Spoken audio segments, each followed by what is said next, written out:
오빠, 저 사람 맞지?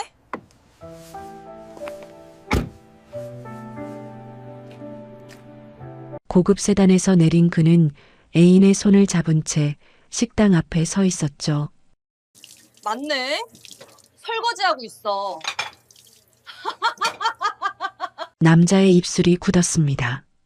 유리창 너머로 보이는 건 설거지통 앞에 선한 여자의 뒷모습이었어요. 애인이 킥킥 웃었습니다. 하지만 남자는 웃지 못했어요. 여자의 앞에 줄 서 있는 사람들, 그리고 그녀에게 공손히 고개 숙이는 양복 차림의 남자들이 눈에 들어왔기 때문이죠. 사모님, 오늘도 직접 나오셨습니까? 여자가 고개를 돌렸습니다. 행주로 손을 닦으며 미소 짓는 그 얼굴. 남자의 숨이 멎었어요. 그 순간 그녀의 눈이 유리문 쪽을 향했습니다. 그의 다리가 떨리기 시작했죠. 도대체 무슨 일이 벌어진 걸까요? 쓸모없다며 내쫓은 전처가 어떻게 저 자리에 서게 된 걸까요? 사연을 시작하기 전에 아직 구독과 좋아요를 누르지 않으셨다면 꼭 눌러주세요. 여러분의 작은 응원이 더 좋은 이야기를 전하는 힘이 됩니다. 지금 어디서 듣고 계신가요? 댓글로 알려주시면 정말 반가울 것 같아요. 오늘 이 이야기가 듣는 분들께 작은 위로가 되길 진심으로 바랍니다. 이 이야기는 3년 전 어느 이른 봄날의 이혼 서류에서 시작되었습니다. 32의 윤서진은 강씨 집안의 며느리였어요. 결혼한 지 7년이 되던 해였습니다. 남편 강태주는 39, 국내 중견 건설그룹의 후계자였죠. 겉으로 보기엔 부러울 것 없는 삶이었어요. 하지만 서진의 하루는 늘 같은 문장으로 시작됐습니다. 며느리는 어디 있어? 시어머니 장명숙의 목소리가 2층까지 울려 퍼졌어요. 68배 명숙은 강씨 집안에서 절대적인 권력을 쥔 사람이었습니다. 한때 이름 있는 재벌가의 딸이었고 자존심만큼은 아직도 그 시절에 머물러 있었죠. 서진은 서둘러 계단을 내려갔어요. 부르셨어요, 어머님. 늦었잖아. 벽에 걸린 시계는 아침 6시 20분을 가리키고 있었습니다. 서진은 새벽 5시에 일어나 아침 준비를 마친 터였어요.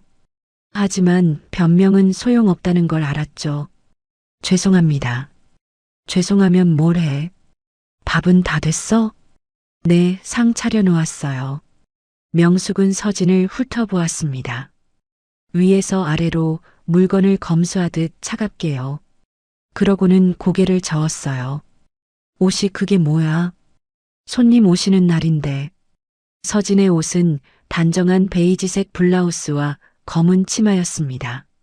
누가 봐도 무난한 차림이었어요. 하지만 명숙의 기준은 달랐죠. 준호 엄마는 어제 백화점에서 새 옷 맞췄다며. 넌 왜 항상 그 모양이야? 준호 엄마는 시어머니 친구의 며느리였어요. 명문 법대 출신의 판사 집안의 딸이었죠. 명숙은 입만 열면 그 며느리와 서진을 비교했습니다. 감각도 없고 집안도 별 볼 일 없고 혼잣말처럼 내뱉은 문장이었어요. 하지만 서진의 귀에는 너무나 또렷하게 들렸습니다. 7년간 수백 번 들은 말이었죠. 서진은 대꾸하지 않았어요. 그저 고개를 숙이고 식탁으로 향했습니다. 아침 식사 자리에 남편 태준이 내려왔어요. 와이셔츠 차림에 헤어젤로 정돈한 머리. 39의 태준은 여전히 준수한 외모를 유지하고 있었죠. 하지만 그의 눈은 서진을 스치지도 않았습니다. 엄마, 오늘 저녁 모임 장소 어디야? 그랜드 호텔 한식당으로 잡았어. 김 사장님 내외분이 오신대. 알았어. 대화에 서진은 끼어들 자리가 없었어요. 그녀는 조용히 반찬을 옮기고 국을 덜어드리고 수저를 가지런히 놓았죠. 7년간 해온 일이었습니다. 태준이 식사를 마치고 일어섰어요. 서진이 물었습니다. 오늘 몇 시에 들어와요? 몰라. 딱 한마디였어요. 태주는 서진을 쳐다보지도 않고 현관으로 향했습니다. 차 키를 집어들며 문을 열었죠. 다녀올게. 인사는 어머니에게만 건넸어요. 서진은 그 뒷모습을 말없이 바라봤습니다. 문이 닫히고 정적이 내려앉았어요. 명숙이 한숨을 쉬었습니다. 넌 그렇게 존재감이 없어서 어떡하니? 서진의 손이 찻잔을 감싸 쥐었어요. 손가락 끝이 살짝 떨렸죠.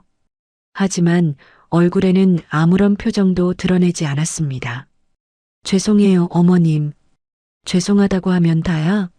달라지는 게 없잖아. 명숙이 자리에서 일어났습니다. 오늘 저녁 모임에는 오지 마. 어차피 가도 분위기만 어색해져. 그 말을 끝으로 명숙도 방으로 사라졌어요. 식탁에는 서진 혼자 남았습니다. 손대지 않은 밥그릇과 식어가는 국이 그녀 앞에 놓여 있었죠. 서진은 묻고 싶었어요. 자신이 도대체 뭘 잘못한 건지. 설거지를 마친 건 9시가 넘어서였습니다. 서진은 조용히 외출 준비를 했어요. 아무에게도 말하지 않고 집을 나섰죠. 그녀가 향한 곳은 강남의 백화점도 친구들이 모인 카페도 아니었습니다. 동대문 근처의 재래시장이었어요. 좁은 골목길 사이로 채소와 과일을 실은 수레가 지나갔습니다. 생선 비린내와 참기름 냄새가 뒤섞였죠. 화려한 재벌가 저택과는 정반대의 풍경이었어요. 하지만 서진의 얼굴은 오히려 편안해 보였습니다. 결혼 전부터 그녀에게는 남모르는 취미가 있었어요. 농산물 유통과 품질 관리를 공부하는 것이었죠. 대학 시절 우연히 들른 시장에서 시작된 관심이었습니다. 싱싱한 채소와 과일을 가려내는 법, 계절마다 달라지는 시세의 흐름, 산지와 도매상의 유통구조. 서진은 책을 읽고 블로그를 찾아보고 상인들에게 조심스럽게 물어가며 지식을 쌓았어요. 아무도 몰랐죠. 남편도 시어머니도 그저 시장에 다녀왔어요 라고만 말했으니까요. 오늘도 서진은 시장을 천천히 둘러봤습니다. 제철 배추의 상태를 살피고 사과의 당도를 가늠했어요. 상인 아주머니와 눈인사를 나누며 시세를 물었죠. 아가씨, 또 왔네. 오늘은 뭐 살 거야? 구경만 하러 왔어요. 맨날 구경만 하면서 눈은 귀신 같더라. 도매상 하면 잘하겠어. 상인의 농담에 서진은 옅게 웃었습니다. 그때였어요. 골목 끝에서 웅성거리는 소리가 들렸죠. 할머니, 할머니, 괜찮으세요? 서진이 고개를 돌렸습니다. 좁은 길목에 사람들이 모여 있었어요. 그 중심에 쓰러진 할머니 한 분이 보였죠. 흰 머리카락, 낡은 앞치마, 주름진 손. 할머니는 의식을 잃은 채 바닥에 누워 있었습니다.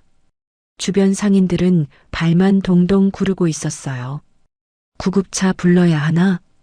일단 물 좀 떠와봐. 서진은 망설이지 않았습니다. 사람들 사이를 비집고 들어가 할머니 곁에 무릎을 꿇었어요. 맥박을 확인하고 호흡을 살폈죠. 의식은 있으세요. 일단 옆으로 눕혀드릴게요. 침착한 목소리였습니다. 서진은 할머니의 고개를 조심스럽게 돌리고 기도가 막히지 않게 자세를 잡아드렸어요. 구급차보다 택시가 빠를 것 같아요. 저 할머니 모시고 병원 가겠습니다. 주변 상인들이 고개를 끄덕였죠. 서진은 할머니를 부축해 택시에 태웠어요. 가까운 병원 응급실까지 함께 갔습니다. 접수를 돕고 보호자 연락처를 남기고 의사에게 상황을 설명했죠. 2시간이 지나서야 할머니가 눈을 떴어요. 여기가 어디야? 병원이에요, 할머니. 시장에서 쓰러지셨어요. 할머니가 서진을 바라봤습니다. 혼란스러운 눈빛이었죠. 너는 누구야? 그냥 지나가던 사람이에요. 너무 걱정하지 마세요. 서진이 미소를 지었어요. 할머니의 손을 잡아드렸죠. 거칠고 주름진 손이었습니다. 평생 일만 해온 사람의 손이었어요. 할머니가 물었습니다. 이름이 뭐야? 서진이요. 윤서진. 서진이. 할머니가 그 이름을 되뇌었어요. 무언가를 떠올리려는 듯 눈을 가늘게 떴죠. 하지만 금세 다시 눈을 감았습니다. 고마워. 서진아. 할머니의 목소리는 가늘었어요. 서진은 한참 동안 그 자리에 앉아 있었습니다. 할머니의 손을 놓지 않은 채로요. 저녁이 되어 서진은 집에 돌아왔습니다. 현관문을 열자 시어머니의 목소리가 들려왔어요. 어딜 갔다 이제 와? 잠깐 시장에 다녀왔어요. 시장? 뭐하러? 그냥 장 보러요. 명숙이 서진을 훑어봤습니다. 뭘 사왔는데? 서진의 손에는 아무것도 없었어요. 할머니를 돕느라 장을 보지 못했거든요. 아, 살 게 없어서 그냥 왔어요. 살 것도 없이 시장에 왜 가? 시간이 남아도냐? 명숙의 눈빛이 차가웠어요. 오늘 저녁 모임 준비는 누가 해? 왜 이렇게 쓸모가 없어? 쓸모가 없다. 그 말이 서진의 가슴에 박혔습니다. 죄송해요. 바로 준비할게요. 서진은 고개를 숙이고 부엌으로 향했어요. 등 뒤로 명숙의 한숨 소리가 들렸죠. 어쩌다 저런 며느리가 와서는. 부엌 문을 닫고 서진은 잠시 멈춰 섰습니다. 손이 떨렸어요. 눈가가 뜨거웠죠. 하지만 울지 않았어요. 7년간 단 한 번도 이 집에서 울지 않았습니다. 그게 서진의 마지막 자존심이었죠. 싱크대 앞에 서서 그녀는 조용히 입을 열었어요. 괜찮아. 스스로에게 하는 말이었습니다. 괜찮아. 견딜 수 있어. 물소리가 흘러나왔어요. 차가운 물이 손등을 적셨죠. 그날 밤 서진은 시장에서 쓰러진 할머니를 떠올렸습니다. 이름도 모르는 할머니. 하지만 묘하게 마음이 쓰였어요. 무사히 퇴원하셨을까? 창밖으로 초승달이 떠 있었습니다. 결혼 2년 차 되던 해였어요. 서진은 처음으로 남편에게 부탁을 했습니다. 저녁 식사를 마친 뒤 거실 소파에 나란히 앉았을 때였죠. 태주는 태블릿으로 뉴스를 보고 있었어요. 이번 주말에 같이 영화 보러 갈 수 있을까? 태주는 화면에서 눈을 떼지 않았습니다. 바빠. 다음 주는요? 그것도 힘들 것 같아. 담담한 목소리였어요. 거절에 감정이 실려 있지 않았습니다. 마치 회사에서 일정 조율하듯 사무적이었죠. 서진은 더 묻지 않았어요. 창밖으로 가로등 불빛이 흔들렸습니다. 소파 위에 나란히 앉아 있었지만 둘 사이에는 보이지 않는 벽이 있었어요. 그게 시작이었습니다. 3년 차에는 명절이 두려워졌어요. 시어머니 장명숙은 명절마다 친정 식구들과 모임을 가졌습니다. 이름 있는 집안의 안주인들이 한자리에 모이는 자리였죠. 며느리들도 함께였어요. 서진은 늘 그 자리가 불편했습니다. 추석 연휴 첫날 강남의 한 고급 한정식 집에서 모임이 열렸어요. 서진은 시어머니를 따라 자리에 앉았죠. 테이블에는 이미 3명의 며느리가 앉아 있었습니다. 모두 서진보다 나이가 많았어요. 하지만 분위기는 서진을 압도했죠. 서진 씨는 어느 학교 나왔어요? 첫 번째 질문이 날아왔습니다. 준호 엄마라 불리는 여자였어요. 눈매가 날카로웠죠. 아, 저는 지방사립대요. 아, 그렇구나. 짧은 침묵이 내려앉았어요. 준호 엄마는 한국대 법대 출신이었습니다. 옆에 앉은 민재 엄마와 그 옆에 여자도 이름만 들어도 알만한 유명한 학교를 나왔죠. 그들의 시선이 잠깐 서진을 스쳤습니다. 동정인지 경멸인지 알 수 없는 눈빛이었어요. 명숙이 끼어들었죠. 우리 서진이는 학벌보다 성품이 너무 좋아요. 칭찬처럼 들렸습니다. 주변에서 고개를 끄덕였죠. 하지만 서진은 알았어요. 그 말의 진짜 의미를요. 학벌은 내세울 게 없다. 그게 시어머니가 하고 싶은 말이었습니다. 대화는 계속 이어졌어요. 며느리들은 자신의 일에 대해 이야기했죠. 저는 요즘 로스쿨에서 특강 나가요. 일주일에 2번이라 바쁘긴 한데 보람 있어요. 민재 아빠랑 지난달에 유럽 출장 다녀왔어요. 파리에서 미팅이 있었거든요. 저는 아이들 교육 때문에 싱가포르 이사를 고민 중이에요. 서진은 듣고만 있었습니다. 끼어들 틈이 없었어요. 아니, 끼어들 이야기가 없었죠. 모임이 끝나고 집에 돌아왔습니다. 현관문이 닫히자마자 명숙이 한숨을 쉬었어요. 준호 엄마는 이번에 로스쿨 강에 나간대. 민재 엄마는 남편이랑 해외 출장 다녀왔고, 서진은 묵묵히 듣고만 있었습니다. 넌 뭐 하는 거야, 맨날. 집안일 하고 있어요. 집안일이 뭐 대단한 거라고. 명숙이 방으로 들어가며 중얼거렸어요. 쓸모라도 있어야지. 문이 닫혔습니다. 서진은 거실에 혼자 남았죠. 손을 내려다봤어요. 설거지와 청소로 거칠어진 손이었습니다. 결혼 전에는 이렇지 않았는데 하고 생각했죠. 그때 서진은 29이었어요. 4년 차부터는 남편이 보이지 않았습니다. 태주는 점점 늦게 들어왔어요. 새벽 1시, 2시가 기본이었죠. 어떤 날은 아예 들어오지 않았습니다. 서진은 거실 소파에 앉아 기다리다 잠들기를 반복했어요. 어디 있었어요? 회사. 새벽까지요? 프로젝트가 많아. 태준의 목소리에는 짜증이 묻어 있었습니다. 서진은 더 묻지 못했어요. 회사에 있었던 게 아니라는 걸 알면서도요. 어느 날 서진은 태준의 양복을 정리하다가 주머니에서 영수증을 발견했어요. 고급 레스토랑이었죠. 2인 식사, 와인 2병. 날짜는 일주일 전이었습니다. 그날 태준은 회사 야근이라고 했었어요. 서진은 그 영수증을 한참 바라봤습니다. 손이 떨렸죠.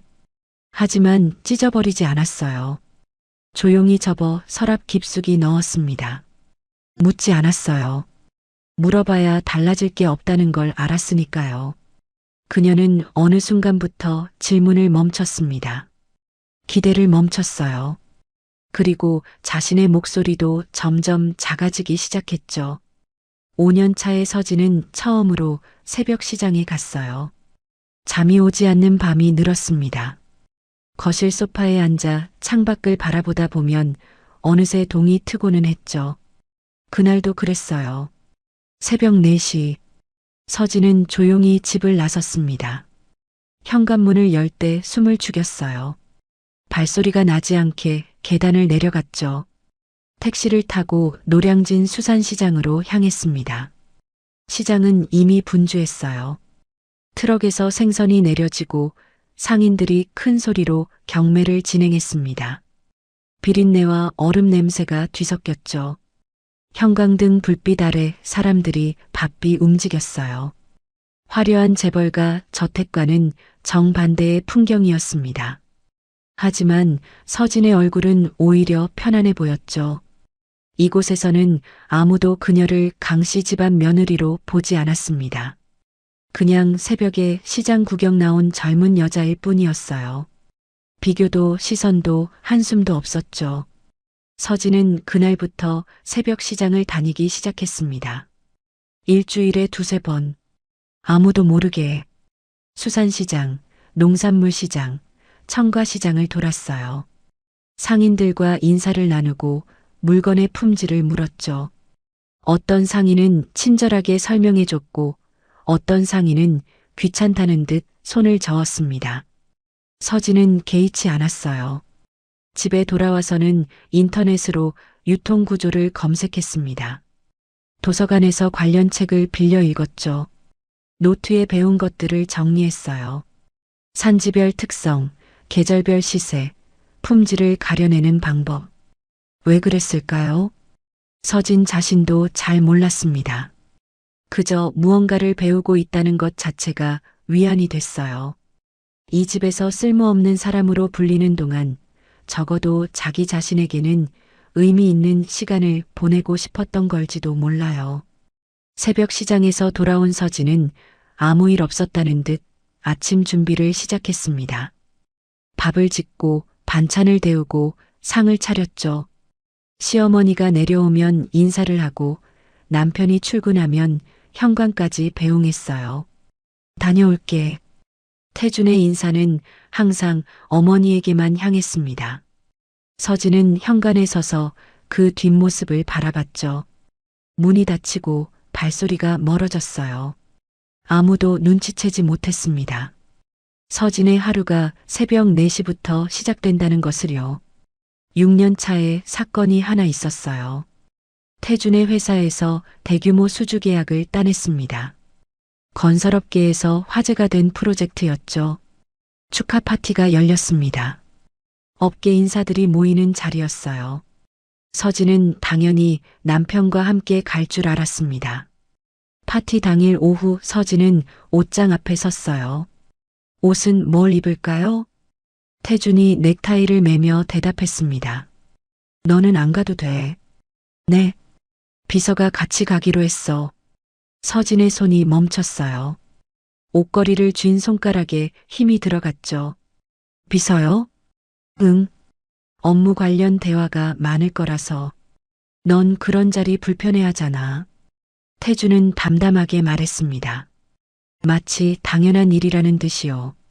거울을 보며 넥타이 매듭을 고쳤죠. 서진은 반박하지 못했어요. 불편해하는 건 사실이었으니까요. 하지만 그건 그녀의 문제가 아니었습니다. 처음부터 그 자리에 끼워주지 않아서 적응할 기회조차 없었던 것뿐이죠. 알겠어요. 서진은 고개를 끄덕였습니다.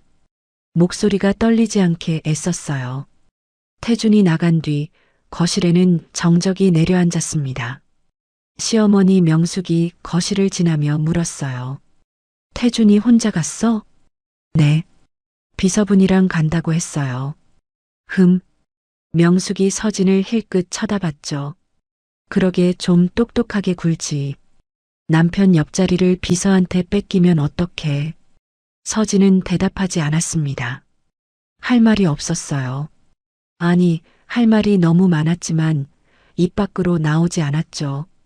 그날 밤 서진은 베란다에 서서 멀리 불빛이 빛나는 호텔을 바라봤습니다. 남편이 있을 그곳, 비서와 나란히 서서 샴페인을 들고 있을 그 자리. 바람이 차가웠어요. 그녀는 자신이 점점 투명해지고 있다고 느꼈습니다.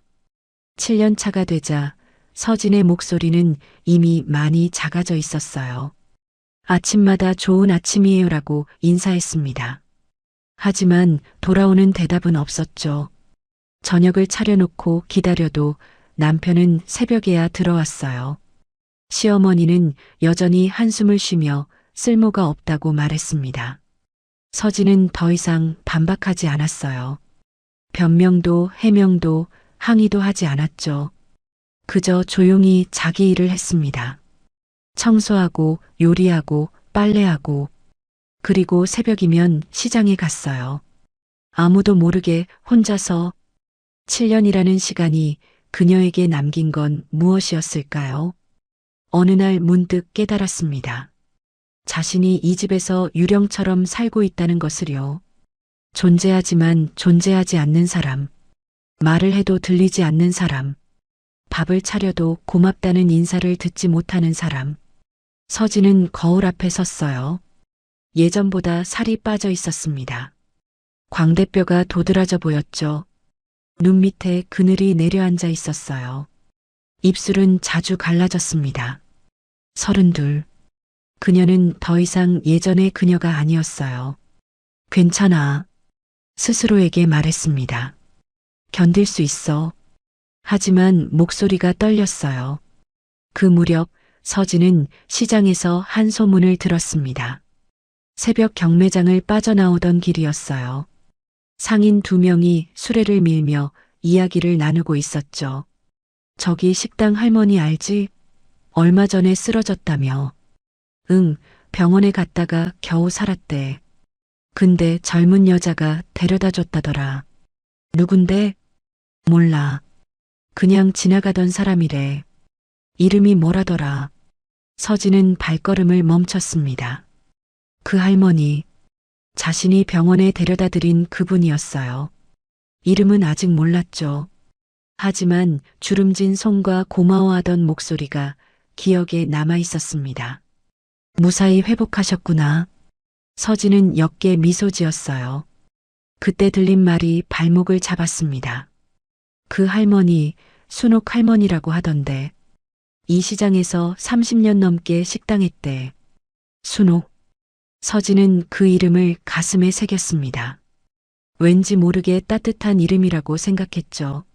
늦가을이 되었습니다. 시어머니 명숙이 서진을 불렀어요. 거실 소파에 앉아 잡지를 넘기던 명숙은 고개도 들지 않은 채 말했죠. 다음 주 내 칠순인 거 알지? 네, 어머님. 요리는 내가 맡아. 손님이 20명은 올 거야. 서진은 고개를 끄덕였습니다. 정성껏 준비할게요. 명숙이 그제야 잡지에서 눈을 떼고 서진을 바라봤어요. 위에서 아래로 익숙한 시선이었죠. 7년 됐는데 뭐 하나 제대로 하는 게 있어야지. 한숨이 뒤따랐습니다. 제발 이번엔 망신 좀 시키지 마. 서진은 대답하지 않았어요. 그저 고개만 숙였습니다. 그녀는 알고 있었죠. 아무리 잘해도 인정받지 못할 거라는 것을요. 7년간 그랬으니까요. 하지만 포기할 수는 없었어요. 아직은. 서진은 그날 밤부터 칠순 잔치 준비에 들어갔습니다. 새벽 시장에서 최상급 식재료를 골랐어요. 한우 등심, 제철 전복, 싱싱한 해산물. 직접 육수를 내리고 반찬 하나하나를 정성껏 만들었죠. 열흘간 밤잠을 줄여가며 준비했습니다. 손끝이 갈라지고 허리가 아팠어요. 하지만 멈추지 않았죠. 이번엔 다를 거라고 믿었습니다. 이번엔 인정받을 수 있을 거라고. 하지만 운명은 그녀의 편이 아니었어요. 칠순 잔치 당일 아침 서진은 새벽부터 일어나 마지막 준비를 하고 있었습니다. 그때 현관문이 열렸어요. 흰색 유니폼을 입은 사람들이 들어왔죠. 출장 뷔페 업체였습니다. 서진은 멍하니 그 광경을 바라봤어요. 명숙이 거실로 나오며 말했습니다. 내 음식은 됐어. 손님들 입맛에 안 맞을 것 같으니까. 서진이 열흘간 준비한 음식들. 새벽마다 시장에서 고른 식재료. 밤새워 끓인 육수. 한 땀 한 땀 빚은 만두. 전부 쓰레기통으로 향했습니다. 아무도 맛보지 않은 채로요. 서진은 부엌 구석에 서서 그 장면을 말없이 지켜봤어요. 출장 뷔페 직원들이 분주하게 움직였습니다. 자신이 차려놓은 음식들이 검은 봉투에 담겨버려졌죠. 손이 떨렸습니다. 눈가가 뜨거웠어요. 하지만 울지 않았죠. 아직은. 칠순 잔치가 시작되었습니다. 저택의 넓은 거실에 20명이 넘는 손님이 모였어요. 강씨 집안의 친척들, 사업 파트너들, 그리고 명숙의 오랜 친구들이었죠. 화려한 꽃 장식이 테이블 위를 수놓았습니다. 서진은 부엌에 있었어요. 손님들 앞에 나가지 말라는 지시를 받았기 때문이죠. 명숙은 아침에 단호하게 말했습니다. 넌 뒤에서 도와. 앞에 나올 필요 없어. 서진은 고개를 끄덕였어요. 반박할 힘이 남아있지 않았죠. 부엌 문틈 사이로 거실이 보였습니다. 출장 뷔페 직원들이 음식을 서빙하고 있었어요. 서진이 새벽마다 시장에서 고른 식재료가 아니었죠. 그녀가 밤새워 끓인 육수가 아니었습니다. 전부 다른 사람의 손에서 만들어진 음식이었어요. 웃음소리가 들려왔습니다. 명숙의 목소리가 거실에 울렸죠. 오늘 음식은 제가 특별히 신경 썼어요. 유명한 데서 가져왔거든요. 손님들이 감탄했어요. 역시 사모님이시네요. 정성이 대단하십니다. 서진은 문틈에서 한 발 물러섰습니다. 손이 떨렸어요. 하지만 얼굴에는 아무런 표정도 드러내지 않았죠. 열흘간의 노력, 새벽마다 시장을 다니며 고른 식재료, 밤새워 끓인 육수와 한 땀 한 땀 빚은 만두. 그 모든 것이 검은 봉투에 담겨 버려졌습니다. 아무도 몰랐어요. 아무도 알려고 하지 않았죠. 잔치가 끝난 건 저녁 8시가 넘어서였습니다. 손님들이 하나둘 떠나고 거실에는 정적이 내려앉았어요. 출장 뷔페 직원들이 정리를 마치고 나갔죠. 서진은 부엌에서 남은 그릇들을 씻고 있었습니다. 태준이 부엌으로 들어왔어요. 서진아. 오랜만에 듣는 이름이었습니다. 태준이 자신의 이름을 부른 게 언제였는지 기억나지 않았죠. 네. 서진이 고개를 돌렸어요.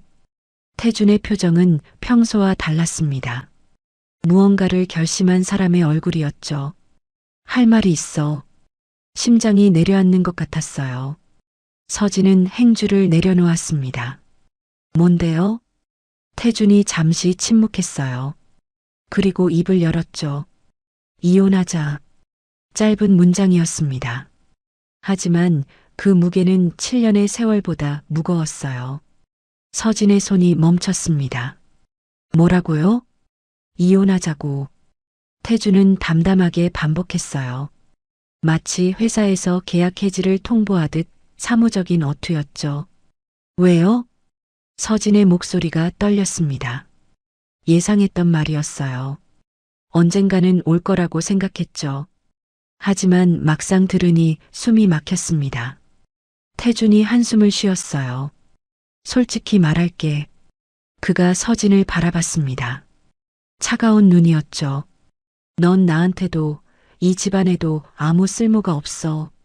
쓸모. 그 말이 서진의 가슴에 박혔습니다.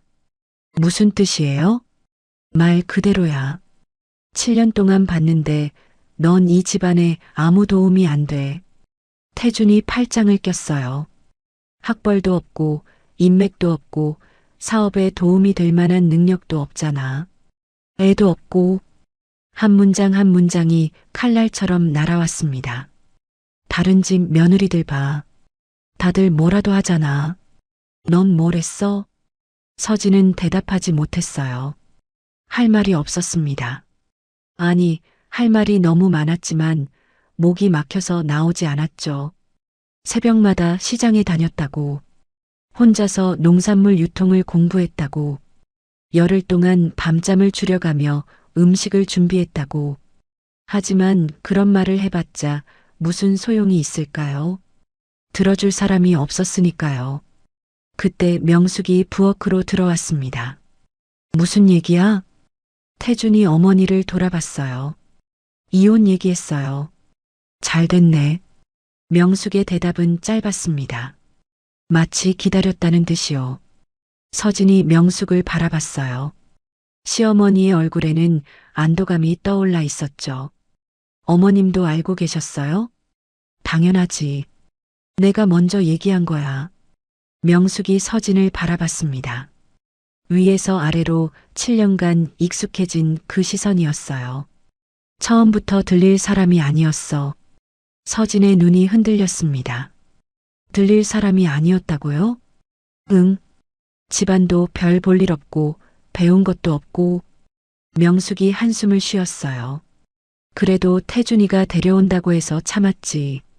7년이나 참았다. 그 말이 서진의 가슴을 찔렀습니다. 7년 동안 새벽부터 일어나 집안일을 했어요. 시어머니의 비교와 비하를 견뎠죠. 남편의 무관심 속에서 혼자 버텼습니다. 그런데 참은 건 시어머니였다고요? 서진은 입을 열려고 했어요. 무언가를 말하려고 했죠. 하지만 목소리가 나오지 않았습니다. 7년간 작아진 목소리는 이미 사라진 뒤였어요. 명숙이 말을 이었습니다. 위자료는 안 줄 거야.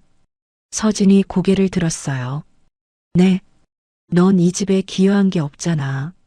재산 분할도 필요 없어. 태준이 끼어들었죠. 어머니 말이 맞아.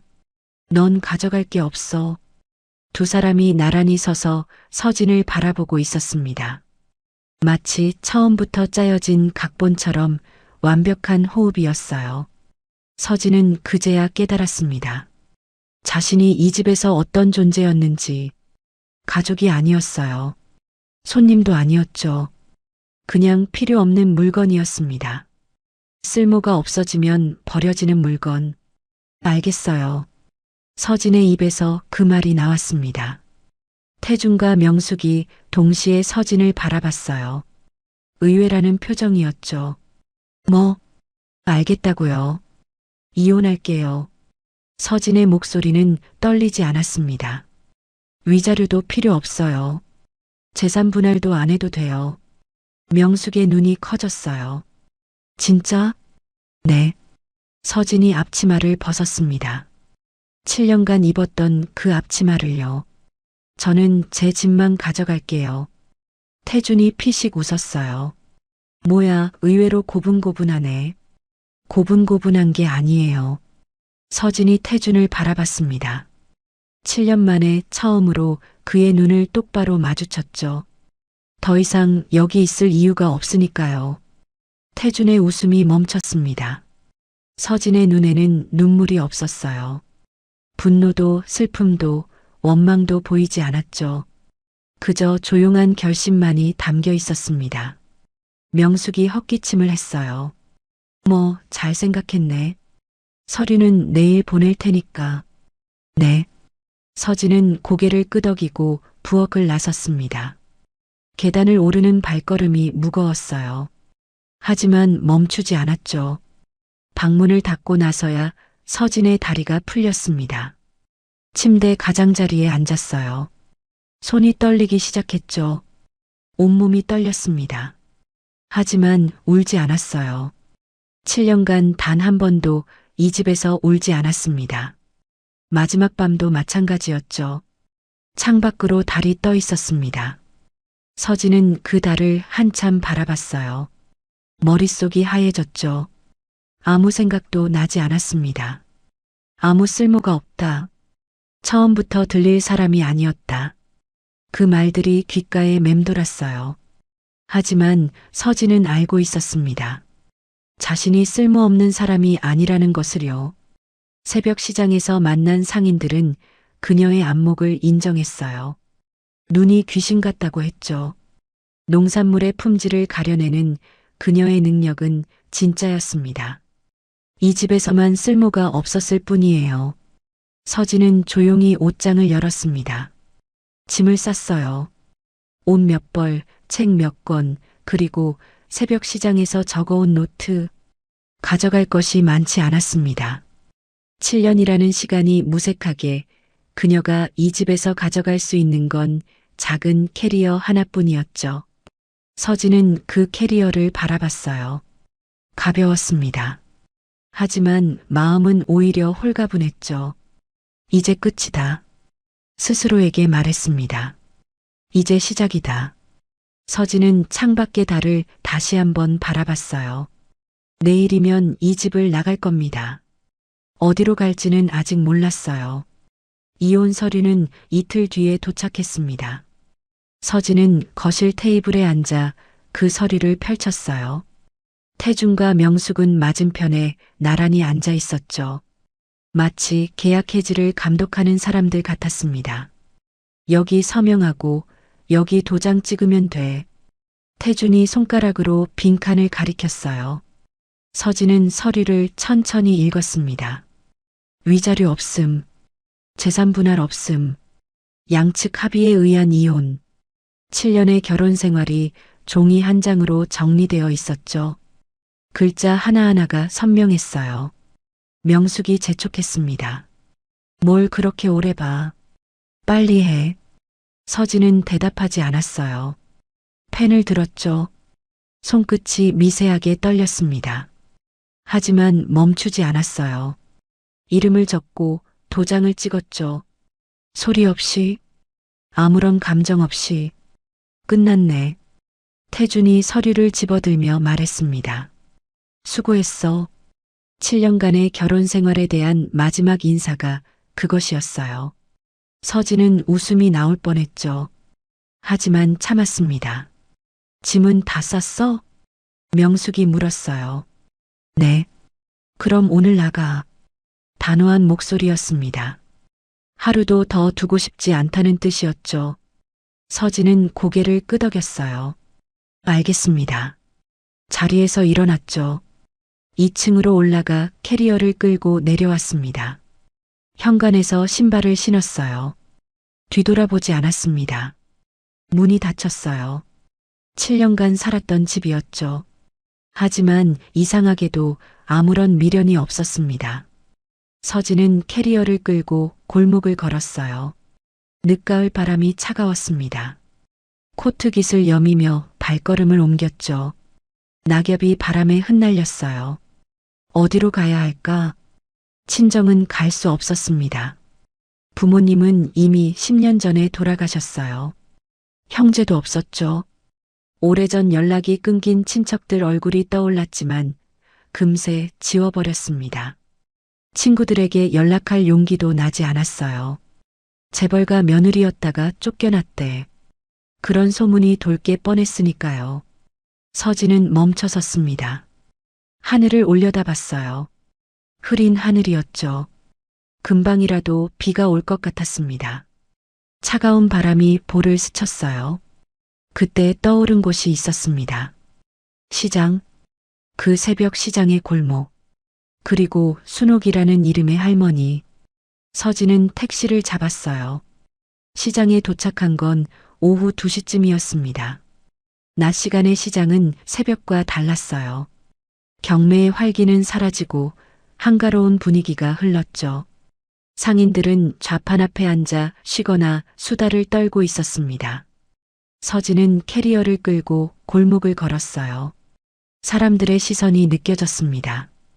고급스러운 코트와 캐리어가 시장 풍경과 어울리지 않았죠. 저기 누구야? 몰라. 여기 볼 일 있나?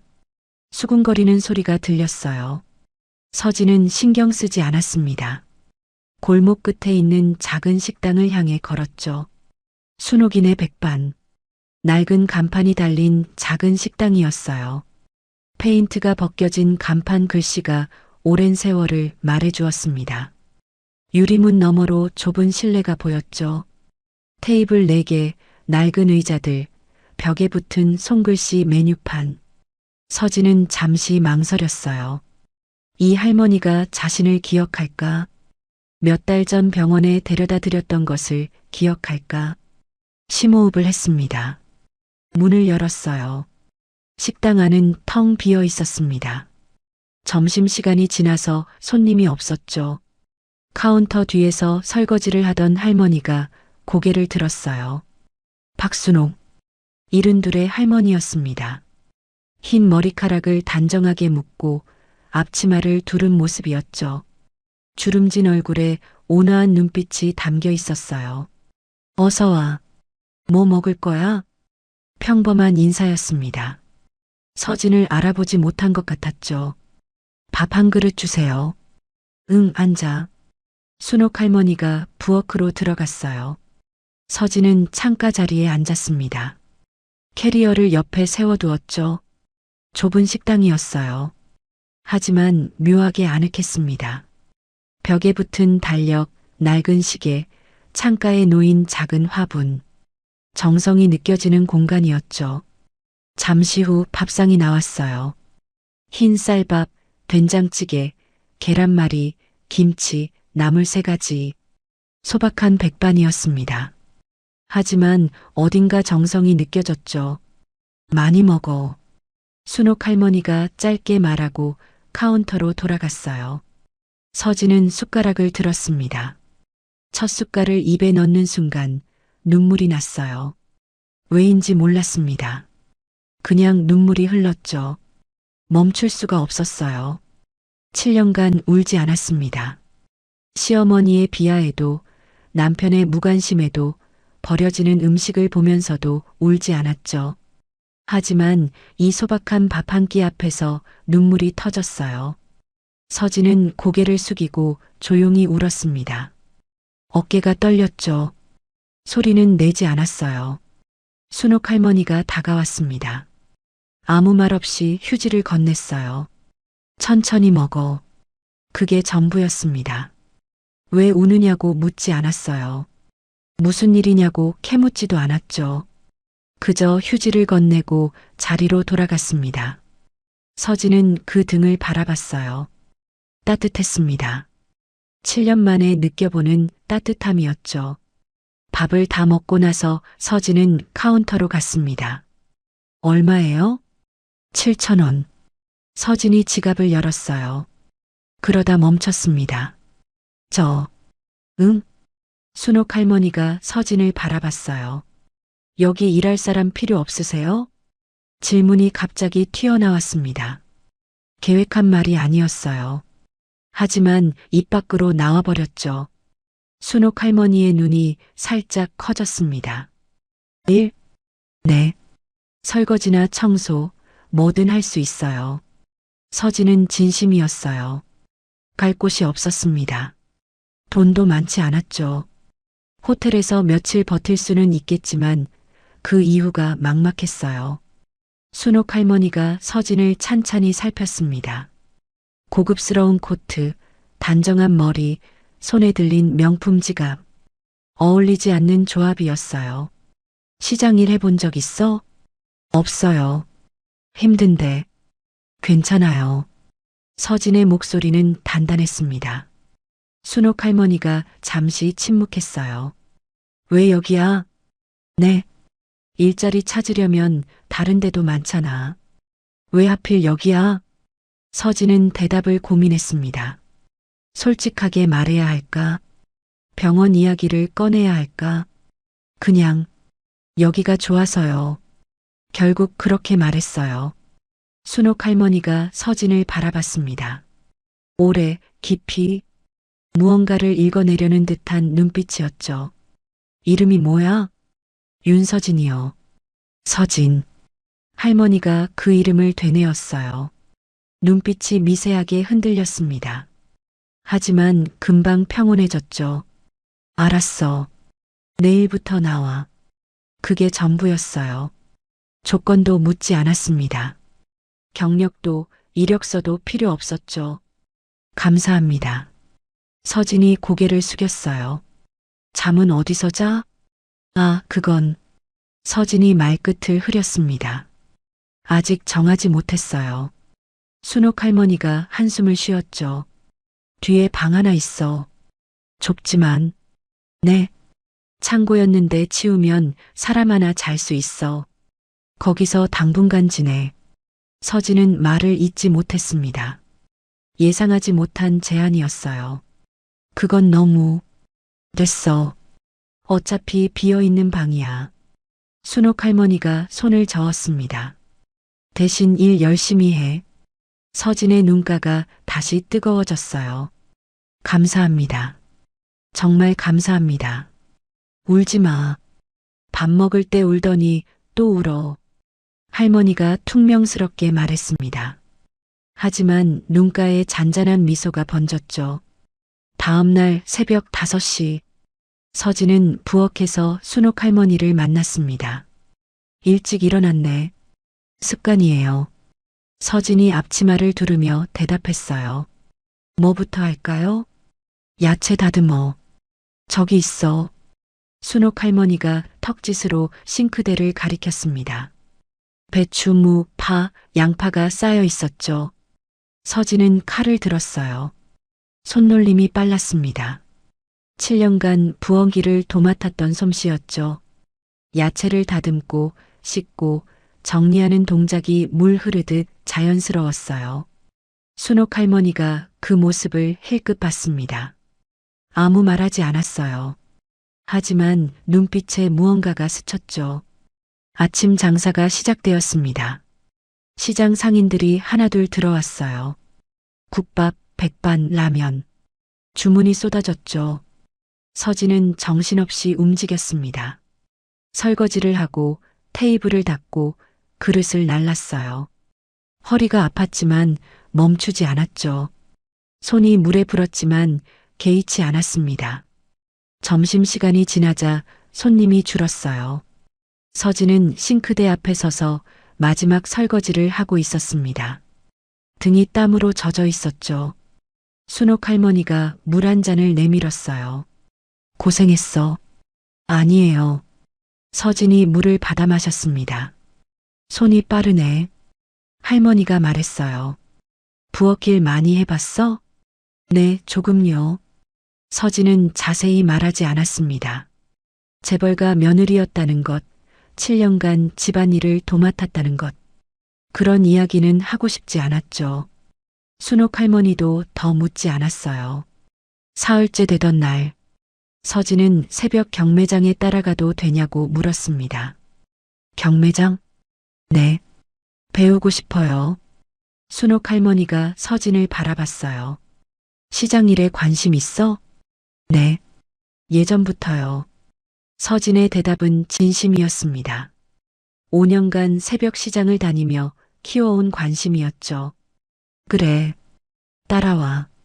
할머니가 고개를 끄덕였어요.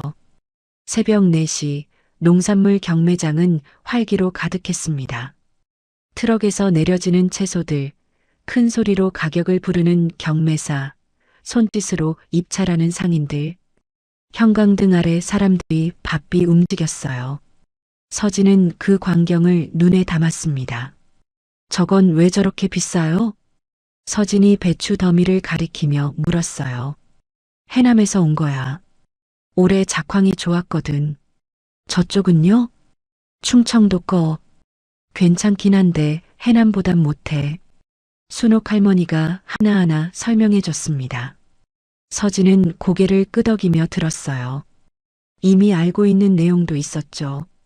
하지만 새롭게 배우는 것도 많았습니다. 경매가 끝나고 돌아오는 길 할머니가 물었어요. 어디서 배웠어? 네. 아까 배추 보는 눈. 처음 본 사람 눈이 아니던데. 서진은 잠시 망설였습니다. 그냥 관심이 있어서 혼자 공부했어요. 혼자? 네. 시장이 좋아서요. 할머니가 고개를 끄덕였어요.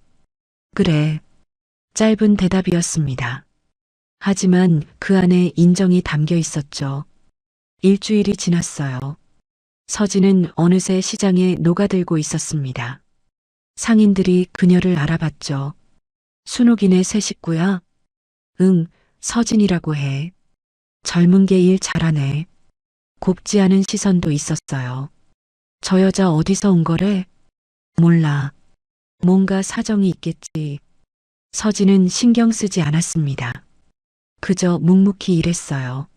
설거지를 하고 청소를 하고 야채를 다듬었죠. 새벽에는 경매장을 따라다니며 배웠습니다. 순옥 할머니는 말이 없었어요. 하지만 밥은 꼬박꼬박 챙겨줬죠. 많이 먹어. 그 말이 전부였습니다.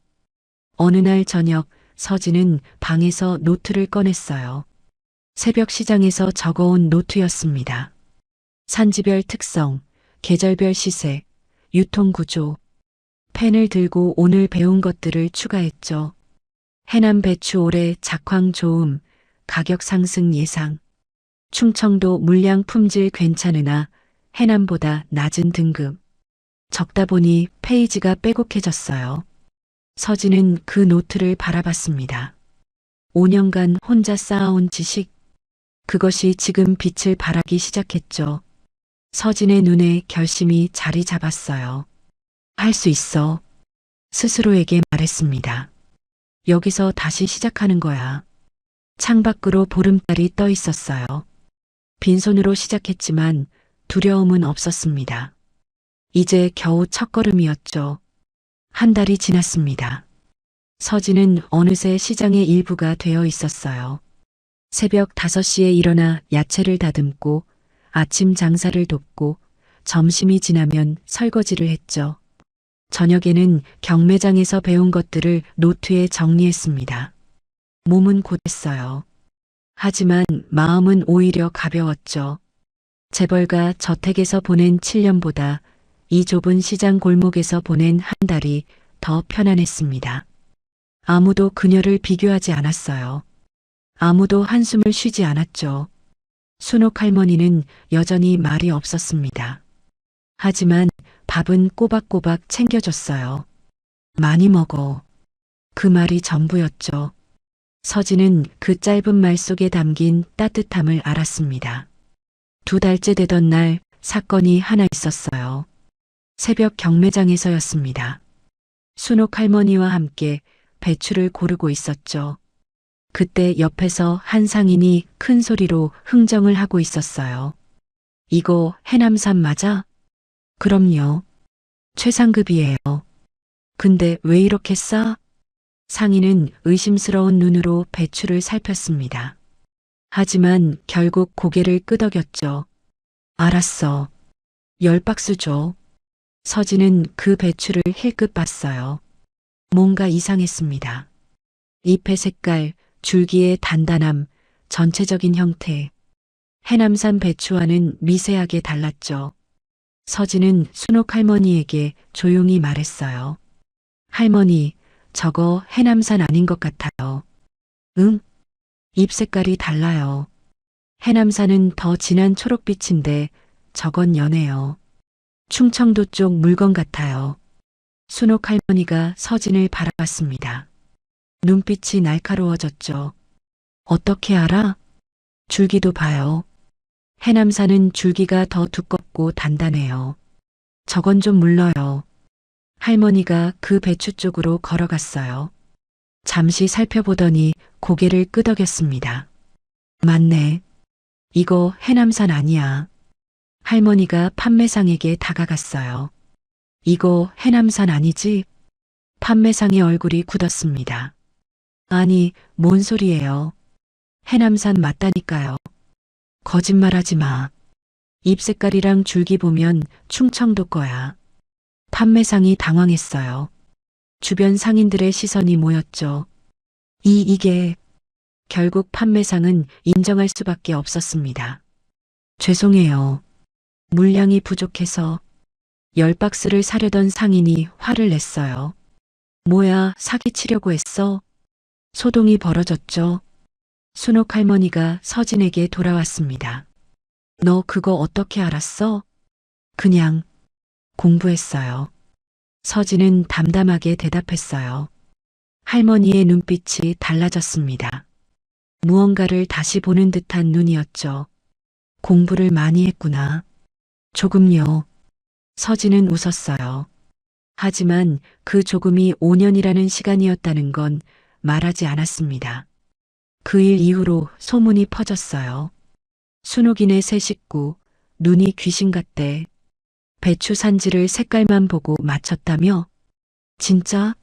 대단하네. 상인들이 서진을 다르게 보기 시작했습니다. 서진 씨, 이거 좀 봐줘. 괜찮은 거야? 이 사과 어때? 살만해? 처음에는 장난처럼 물었어요. 하지만 서진의 대답이 정확하다는 걸 알게 된 후로는 진지해졌죠. 당도가 좀 낮을 것 같아요. 저쪽 거가 더 나아 보여요. 고마워. 덕분에 손해 안 봤네. 서진은 묵묵히 도왔습니다. 대가를 바라지 않았어요. 그저 자신이 아는 것을 나눴을 뿐이죠. 하지만 그 작은 도움들이 쌓이면서 신뢰가 만들어졌습니다. 석 달이 지나자 서진은 시장에서 눈 밝은 아가씨로 불렸어요. 6달째 되던 날, 순옥 할머니가 서진을 불렀습니다. 서진아, 네 할머니, 너 식당 일만 할 거야? 뜻밖의 질문이었어요. 무슨 말씀이세요? 내가 가진 그 눈이면 더 큰 일을 할 수 있어. 할머니가 창밖을 바라봤습니다.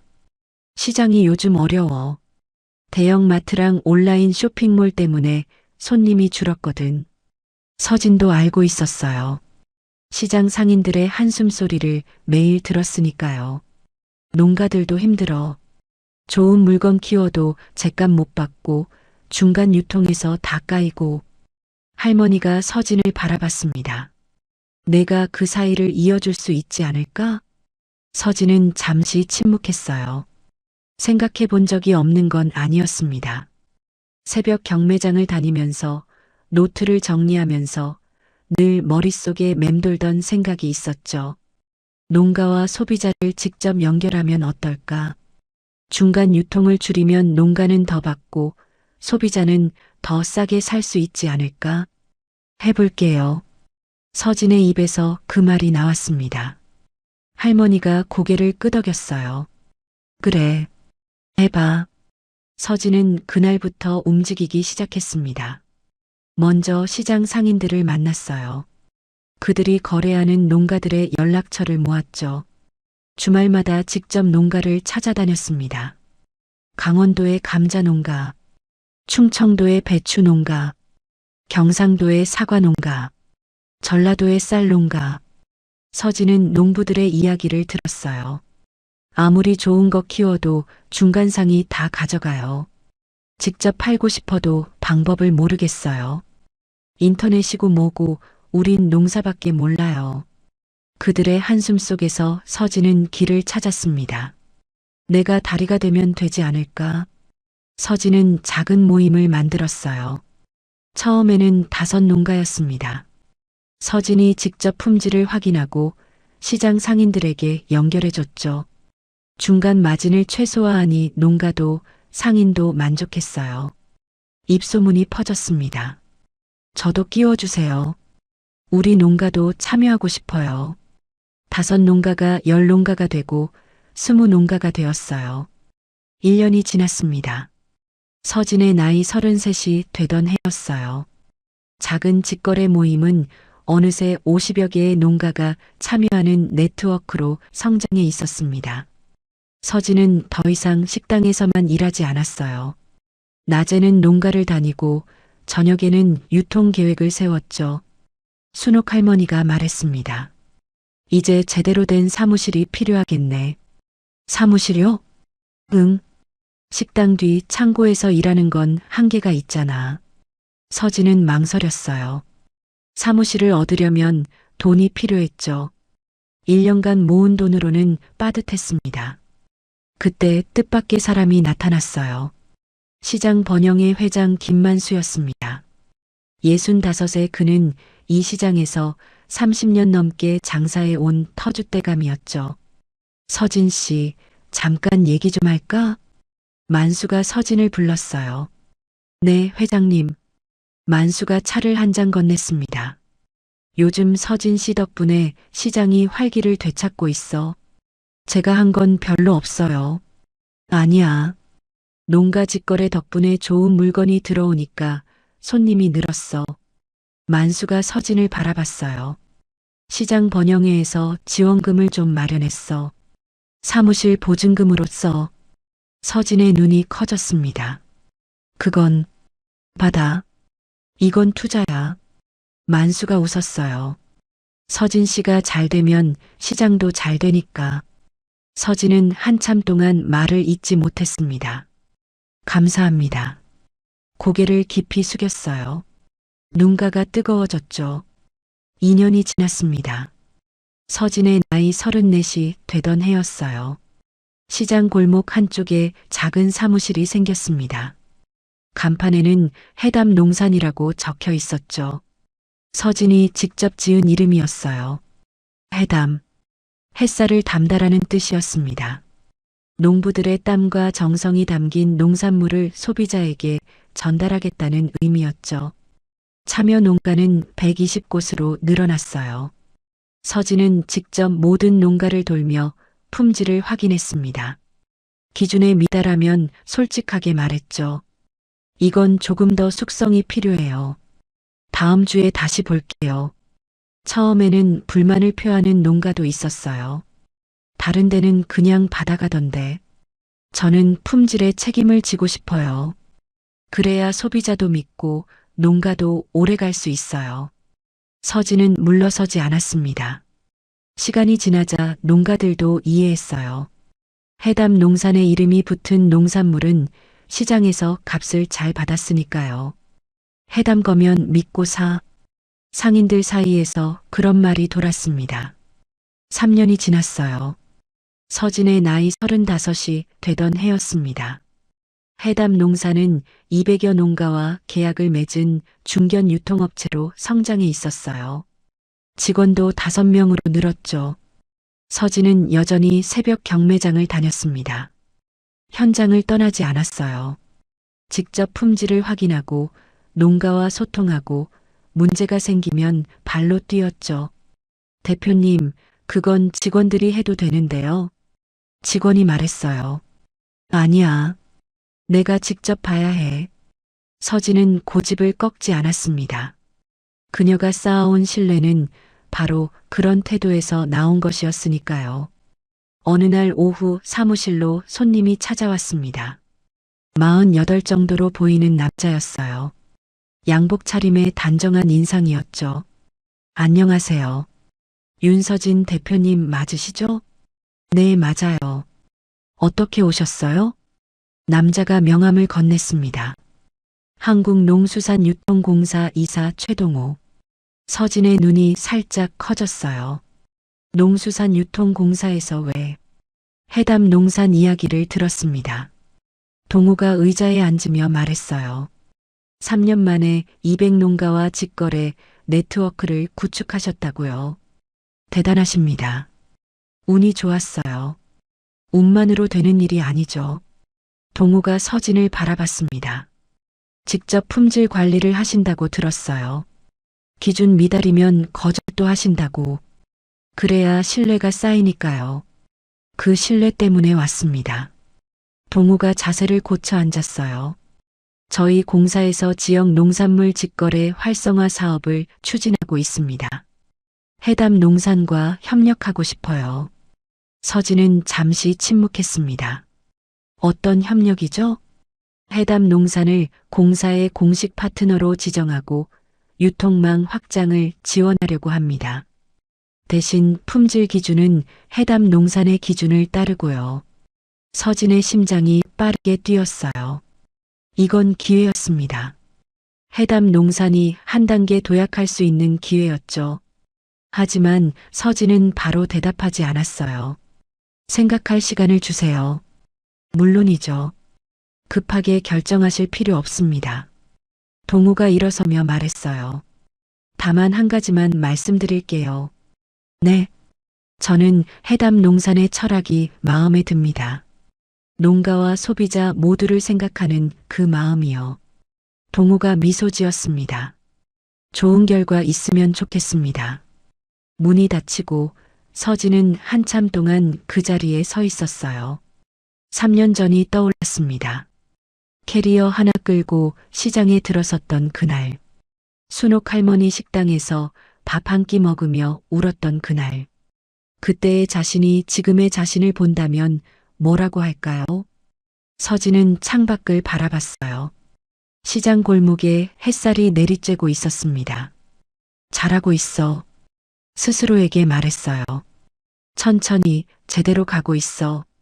그날 저녁 서진은 순옥 할머니를 찾아갔습니다. 할머니, 왜? 무슨 일 있어? 서진이 동호의 명함을 보여줬어요. 농수산유통공사에서 협력 제안이 왔어요. 할머니가 명함을 한참 바라봤습니다. 대단하네. 할머니 덕분이에요. 내가 뭘 했다고.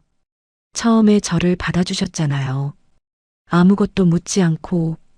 서진의 목소리가 떨렸어요. 그때 할머니가 안 받아주셨으면 저는 아무것도 못했을 거예요. 순옥 할머니가 서진을 바라봤습니다. 주름진 눈가에 미소가 번졌죠. 내가 한 거야. 내 힘으로. 할머니가 서진의 손을 잡았어요. 잘했어. 정말 잘했어. 서진의 눈에서 눈물이 흘렀습니다. 7년간 듣지 못했던 말이었어요. 잘했다는 말. 그 한마디가 이렇게 따뜻할 줄 몰랐죠. 어느 가을 오후였습니다. 서진은 순옥 할머니 식당에 들렀어요. 3년이 지났지만 이곳에 오는 습관은 변하지 않았죠. 바쁜 일정 속에서도 일주일에 2~3번은 꼭 들렀습니다. 할머니 왔어요. 왔어. 밥 먹었어? 아직이요. 앉아. 금방 차려줄게. 순옥 할머니가 부엌으로 들어갔어요. 서진은 창가 자리에 앉았습니다. 3년 전 처음 이곳에 왔을 때 앉았던 바로 그 자리였죠. 창밖으로 시장 골목이 보였어요. 3년 전과 달라진 것들이 있었습니다. 골목 입구에 해담 농산 직거래 장터라는 현수막이 걸려 있었죠. 상인들의 표정도 예전보다 밝아 보였어요. 서진은 그 풍경을 바라보며 미소 지었습니다. 그때 식당 문이 열렸어요. 여기 맞아? 낯익은 목소리가 들렸습니다. 서진의 손이 멈췄죠. 응, 여기래. 전처 설거지하는 거나 구경해 볼까? 킥킥거리는 웃음소리. 서진이 천천히 고개를 돌렸어요. 문 앞에 두 사람이 서 있었습니다. 강태준, 그리고 그의 옆에 팔짱을 낀 젊은 여자. 태준의 애인 민지혜였어요. 태준은 아직 서진을 알아보지 못했습니다. 그의 시선은 카운터 쪽을 향해 있었어요. 설거지통 앞에 서 있을 전처를 찾는 눈빛이었죠. 어디 있어? 설거지한다며. 지혜가 두리번거렸어요. 저기 아니야? 주방 쪽. 태준이 주방을 향해 걸어가려는 순간 식당 문이 다시 열렸습니다. 양복 차림의 남자 3명이 들어왔어요. 실례합니다. 윤서진 대표님 계신가요? 태준의 발걸음이 멈췄습니다. 윤서진? 대표님? 그가 고개를 돌렸어요. 양복 차림의 남자들이 창가 쪽을 향해 걸어가고 있었죠. 서진이 자리에서 일어났습니다. 어서 오세요. 여기에요. 태준의 눈이 커졌어요. 서진이었습니다. 하지만 그가 기억하는 서진이 아니었어요. 3년 전 고개를 숙이고 알겠어요만 반복하던 그 여자가 아니었습니다. 눈앞에 선 서진은 허리가 곧게 펴져 있었어요. 눈빛은 단단했고 목소리는 또렷했죠. 사모님 바쁘신 와중에 시간 내주셔서 감사합니다. 양복 차림의 남자가 허리를 숙였어요. 사모님? 태준의 귀를 의심했습니다. 농수산유통공사 김 과장입니다. 최동호 이사님께서 보내셨어요. 아, 네. 말씀 들었어요. 앉으세요. 서진이 손짓으로 자리를 권했습니다. 남자들이 공손히 앉았어요. 서류 가방에서 문서를 꺼내며 이야기를 시작했죠. 이번 지역 농산물 직거래 활성화 사업의 해담 농산이 공식 파트너로 선정되었습니다. 감사합니다. 대표님의 품질 관리 시스템을 전국으로 확대하고 싶습니다. 농림축산식품부에서도 관심을 보이고 있어요. 태준은 그 대화를 멍하니 듣고 있었어요. 해담 농산? 대표님? 농림축산식품부? 머릿속이 하얘졌습니다. 지혜가 태준의 팔을 잡아당겼어요. 오빠, 저 사람 누구야? 태준은 대답하지 못했습니다. 입술이 바짝 말라 있었죠. 오빠, 저 사람이. 태준의 목소리가 떨렸어요. 내 전처야. 지혜의 표정이 굳었습니다. 뭐, 저 사람이? 응, 거짓말. 설거지한다며. 쫓겨나서 아무것도 없다며. 태준은 대답하지 못했어요. 그도 그렇게 알고 있었습니다. 3년 전 빈손으로 쫓아낸 여자. 위자료도 재산 분할도 없이 내보낸 여자. 어딘가에서 식당 설거지를 하고 있다는 얘기를 들었죠. 그래서 오늘 이곳에 온 것이었어요. 설거지하는 전처 구경이나 하러 가자는 지혜의 제안에 웃으며 따라왔죠. 그런데 눈앞의 광경은 전혀 달랐습니다.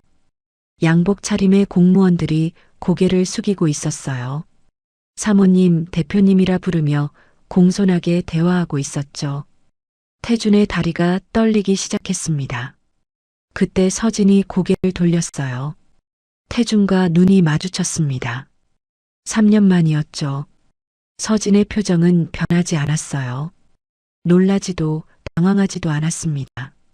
마치 길에서 스치는 행인을 보는 것 같은 담담한 눈빛이었죠. 잠시만요.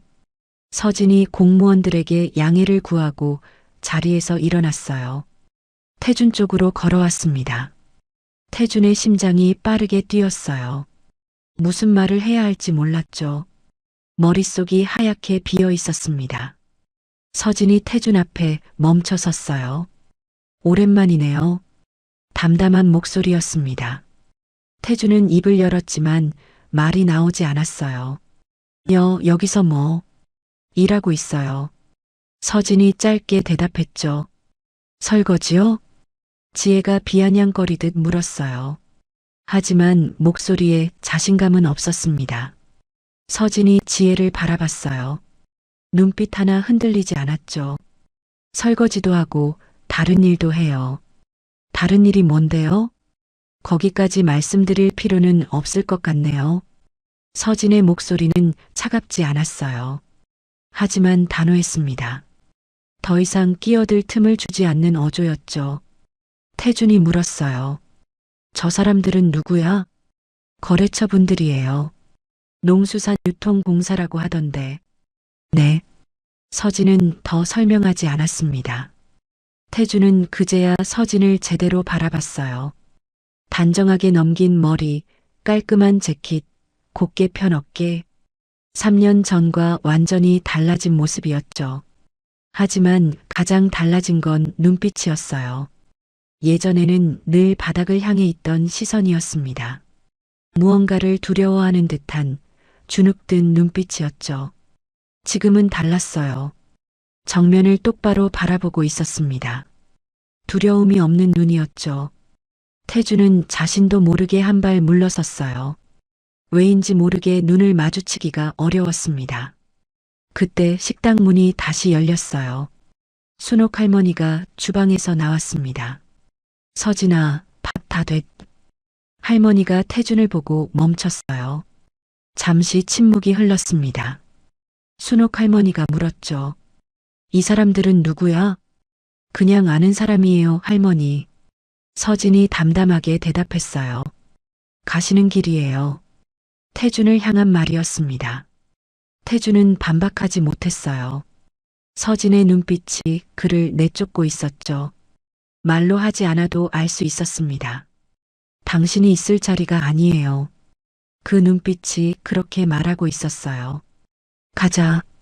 태준이 지혜의 손을 잡았습니다. 오빠, 근데 가자고. 태준의 목소리가 날카로웠어요. 두 사람이 식당을 나갔습니다. 문이 닫혔죠. 서진은 창밖을 바라봤어요. 태준과 지혜가 골목을 걸어가고 있었습니다. 태준의 어깨가 축 처져 있었죠. 지혜가 무언가를 말하고 있었지만 태준은 대답하지 않는 것 같았어요. 서진은 아무런 감정도 느끼지 않았습니다. 기쁘지도 통쾌하지도 않았어요. 슬프지도 분하지도 않았죠. 그저 담담했습니다. 3년 전이었다면 달랐을 거예요. 눈물이 났을지도 모릅니다. 손이 떨렸을지도 몰라요. 무언가를 말하고 싶었을지도 모르죠. 하지만 지금은 아니었어요. 그 사람은 더 이상 서진의 삶에 영향을 줄 수 없는 사람이었습니다. 서진아. 순옥 할머니가 불렀어요. 네, 할머니. 괜찮아? 네. 서진이 미소 지었습니다. 진짜 괜찮아요.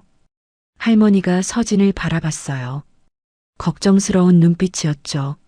하지만 서진의 표정을 보고는 고개를 끄덕였습니다. 그래. 밥 먹자. 네.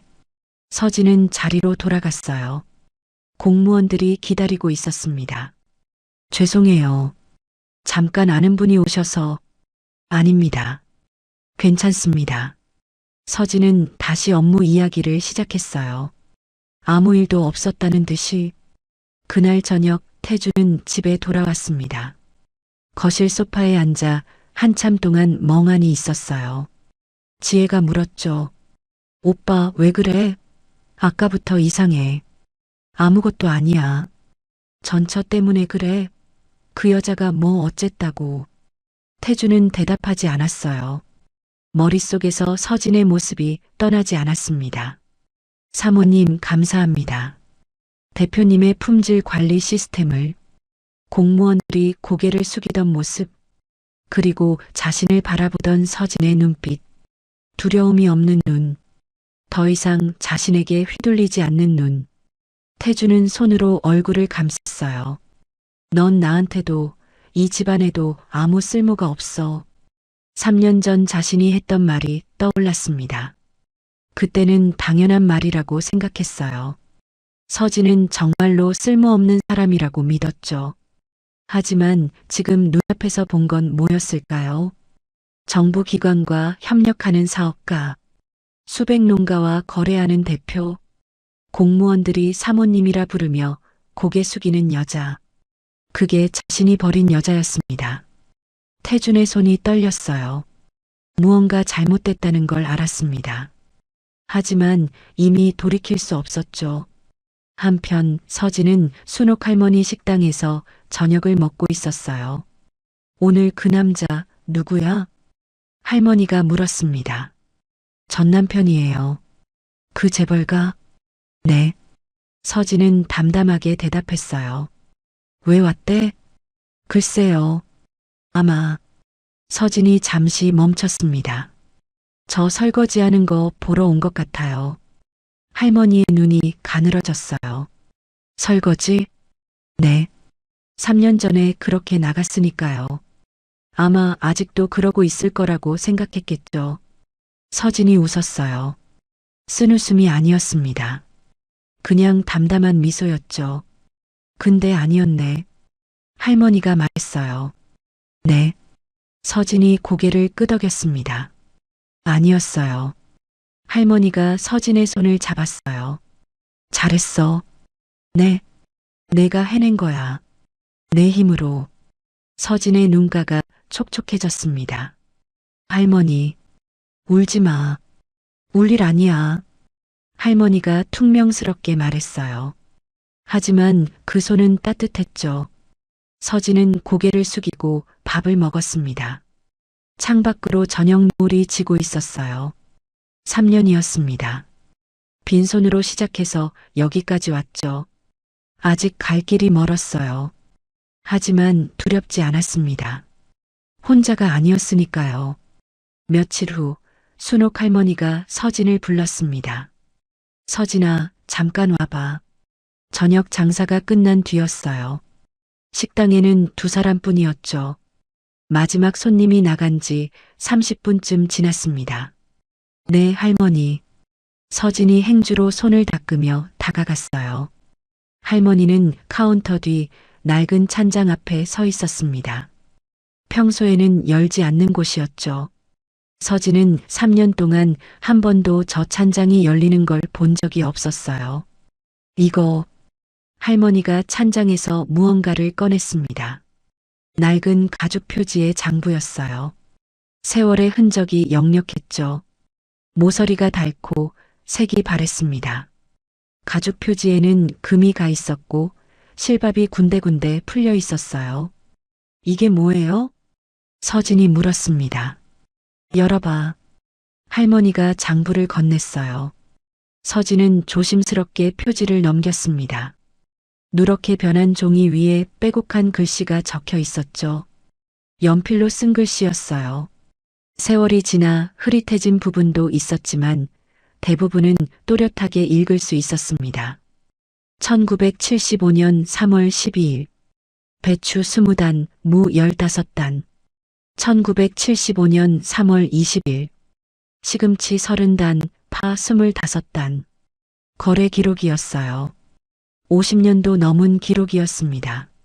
서진은 페이지를 넘겼어요. 꼼꼼하게 정리된 숫자들, 날짜들, 품목들. 누군가 정성을 다해 기록한 흔적이 느껴졌죠. 글씨체가 단정했습니다. 한 글자 한 글자 정성을 들인 손길이 보였어요. 그때 한 페이지에서 눈이 멈췄습니다. 장부 한쪽에 이름이 적혀 있었어요. 이말순. 서진의 손이 떨렸습니다. 할머니, 이거 내 외할머니 거야. 순옥 할머니가 조용히 말했어요. 서진은 숨을 멈췄습니다. 외할머니요? 응. 이말순, 내 외할머니 맞지? 서진은 고개를 끄덕였어요. 입술이 바르르 떨렸습니다. 외할머니 이말순. 서진이 10살 때 돌아가신 분이었어요. 희미한 기억만 남아 있었죠. 주름진 손, 따뜻한 미소, 그리고 시장 냄새가 배어있던 옷. 어릴 때 외할머니 무릎에 앉아 귤을 까먹던 기억이 떠올랐습니다. 할머니가 어떻게 외할머니를, 나랑 말순이는 50년 전에 같은 좌판에서 장사를 시작했어. 순옥 할머니가 창밖을 바라봤어요. 그때 우리 둘 다 23이었어. 아무것도 없었지. 돈도 가게도 경험도. 할머니의 눈이 먼 곳을 향했습니다. 50년 전의 기억을 더듬는 눈빛이었어요. 좌판 하나를 둘이 나눠 썼어. 말순이는 채소를 팔고 나는 반찬을 팔았지. 새벽에 같이 경매장 가서 물건 보고 낮에는 같이 팔고 저녁에는 같이 정리했어. 50년 전이요? 응. 이 시장이 지금처럼 크지 않았을 때야. 골목 하나에 좌판 10개도 안 됐어. 순옥 할머니가 서진을 바라봤습니다. 말순이는 눈이 좋았어. 물건 보는 눈. 어떤 배추가 좋은지, 어떤 무가 달지 한눈에 알아봤지. 경매장에서 다른 상인들이 말순이한테 물어볼 정도였어. 서진의 가슴이 뛰었어요. 외할머니가요? 응. 너랑 똑같았어. 할머니가 미소 지었습니다. 처음에 내가 배추 산지 맞췄을 때 말순이가 떠올랐어. 그 눈빛이 똑같더라고. 물건을 볼 때 집중하는 표정, 고개를 살짝 기울이는 버릇까지. 서진은 장부를 내려다봤어요. 외할머니의 글씨, 50년 전의 기록. 손끝으로 글자를 따라갔죠. 종이가 바스락거렸습니다. 세월의 냄새가 났어요. 왜 이걸 지금 보여주시는 거예요? 때가 된 것 같으니까. 순옥 할머니가 대답했습니다. 3년 전에 내가 처음 왔을 때는 긴가민가 했어. 뭐려? 내가 말순이 핏줄이라는 거. 서진의 눈이 커졌어요. 어떻게? 이름을 듣고 짐작했지. 윤서진. 말순이 딸이 윤 씨한테 시집 갔거든. 외동딸이었어. 할머니가 고개를 끄덕였습니다. 그리고 내 눈을 보고 확신했어. 말순이랑 똑같은 눈이었으니까. 물건 보는 눈만 닮은 게 아니야. 슬플 때 참는 눈, 힘들어도 티 안 내는 눈. 그것까지 똑같더라. 서진은 말을 잇지 못했어요. 그래서였구나. 처음 식당에 왔을 때 할머니가 아무것도 묻지 않았던 이유. 낯선 여자에게 방을 내어준 이유. 경매장에 데려가고 일을 가르쳐준 이유. 전부 외할머니 때문이었습니다. 말순이가 생전에 그런 말을 했어. 순옥 할머니가 말을 이었어요. 언젠가 내 핏줄이 이 시장에 돌아오게 되면 그때 내가 좀 도와줘. 서진의 눈에서 눈물이 흘렀습니다. 외할머니가 그런 말을. 응. 한 25년 전쯤이었나. 말순이가 몸이 많이 안 좋을 때였어. 병원에 입원해 있었는데 내가 문병 갔더니 그 말을 하더라. 할머니가 한숨을 쉬었어요. 그때는 무슨 소린가 했지. 내 엄마는 시장 일에 관심이 없었고 손녀가 있다는 것만 알았지 얼굴은 몰랐으니까. 말순이가 손녀 자랑을 종종 했거든. 우리 서진이가 똑똑하다고. 그런데 제가 온 거네요. 그래. 내가 왔어. 순옥 할머니가 서진의 손을 잡았습니다. 빈손으로 아무것도 없이 딱 말순이가 말한 대로. 처음 내가 문 열고 들어왔을 때 심장이 멎는 줄 알았어. 서진은 장부를 가슴에 안았어요. 눈물이 멈추지 않았습니다. 외할머니를 떠올렸어요. 어릴 때 손을 잡고 시장에 갔던 기억. 채소 냄새, 생선 냄새, 사람들 소리, 외할머니가 상인들과 인사하던 모습, 우리 손녀야라며 자랑스럽게 소개하던 목소리. 그때는 몰랐어요.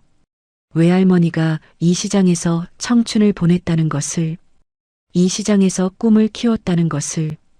외할머니, 서진의 목소리가 떨렸습니다. 외할머니가 저를 여기로 보낸 걸까요? 글쎄, 나도 모르지. 순옥 할머니가 고개를 저었어요. 하지만 한 가지는 알아. 뭐요? 내가 여기 온 건 우연이 아니야. 서진은 창밖을 바라봤습니다. 시장 골목에 가로등이 켜져 있었어요. 50년 전 외할머니도 이 불빛 아래를 걸었겠죠. 23의 젊은 여자가 좌판 하나로 시작해서 평생을 이 시장과 함께 했을 거예요. 그리고 지금 외손녀가 같은 자리에 서 있었습니다. 할머니, 서진이 입을 열었어요. 네, 감사해요. 뭐가? 외할머니 약속 지켜주셔서, 아무것도 묻지 않고 저를 받아주셔서. 순옥 할머니가 피식 웃었습니다. 바보같이. 내가 한 게 뭐 있다고. 많아요. 할머니가 없었으면 저는 아무것도 못했어요. 그날 밥 한 끼, 그게 전부의 시작이었어요. 서진이 할머니를 안았습니다. 작고 마른 몸이었어요. 하지만 따뜻했죠. 50년간 시장을 지켜온 사람의 온기가 느껴졌습니다. 할머니가 서진의 등을 토닥였어요. 말순이도 기뻐할 거야. 네, 내가 이렇게 잘 해내고 있으니까. 하늘에서 보고 있을 거야. 서진의 어깨가 떨렸습니다. 소리 없이 울었어요. 한참 후 서진이 물었습니다. 이 장부 제가 가져도 될까요? 당연하지. 원래 내 거야. 순옥 할머니가 고개를 끄덕였어요. 말순이가 남긴 거니까. 내가 가져야 맞아. 서진은 장부를 조심스럽게 안았습니다. 50년의 세월이 담긴 무게였어요. 외할머니의 땀과 눈물, 그리고 꿈이 담긴 기록이었죠. 외할머니, 서진이 중얼거렸습니다. 제가 잘 이어갈게요. 창밖으로 달이 떠오르고 있었어요. 보름달이었습니다. 3년 전 처음 이 시장에 왔던 밤에도 보름달이었죠. 서진은 그때를 떠올렸어요. 캐리어 하나 끌고 들어섰던 그날. 밥 한 끼에 눈물을 흘렸던 그날. 설거지라도 하겠다고 말했던 그날. 그게 우연이 아니었습니다. 외할머니가 뿌려놓은 씨앗이었어요. 50년 전에 시작된 인연이 지금 서진의 삶으로 이어지고 있었죠. 할머니, 서진이 말했어요. 네, 저 해담 농산 이름 바꿀까 생각 중이에요. 왜? 좋은 이름인데. 외할머니 이름을 넣고 싶어서요. 순옥 할머니가 서진을 바라봤습니다. 눈빛이 흔들렸어요. 말순 농산이요. 어때요? 할머니의 눈가가 촉촉해졌습니다. 말순이가 좋아하겠네. 그렇죠? 서진이 웃었어요. 진심 어린 미소였습니다. 3년 만에 처음으로 가슴 깊은 곳에서 우러나오는 미소였죠. 서진은 알았어요. 자신이 왜 여기 있는지, 어디서 왔고 어디로 가야 하는지. 외할머니가 남긴 길 위에 서 있었습니다. 이제 그 길을 이어갈 차례였죠. 그해 겨울, 서진은 말순 농산으로 회사 이름을 바꿨습니다. 간판이 새로 걸리던 날, 순옥 할머니가 직접 찾아왔어요. 할머니는 간판을 한참 바라보다가 눈물을 흘렸죠. 말순이가 보고 있을 거야. 할머니의 목소리가 떨렸습니다. 서진은 할머니의 손을 잡았어요. 할머니 덕분이에요. 내가 뭘 했다고. 다 내가 한 거지. 할머니가 손을 저었습니다. 하지만 눈가의 눈물은 멈추지 않았죠. 시장 상인들도 하나둘 모여들었어요. 새 간판을 구경하며 고개를 끄덕였습니다. 말순 농산. 좋은 이름이네. 이말순 할머니 이름 딴 거래. 그 할머니가 누군데? 서진 대표 외할머니 50년 전에 이 시장에서 장사하셨대. 수군거리는 소리가 들렸어요. 하지만 예전과는 달랐습니다. 호기심과 존경이 섞인 목소리였죠. 이듬해 봄 서진은 장학재단을 설립했습니다. 이말순 장학재단.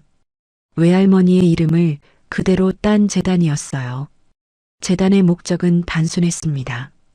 시장에서 일하는 청년 상인들을 돕는 것이었죠.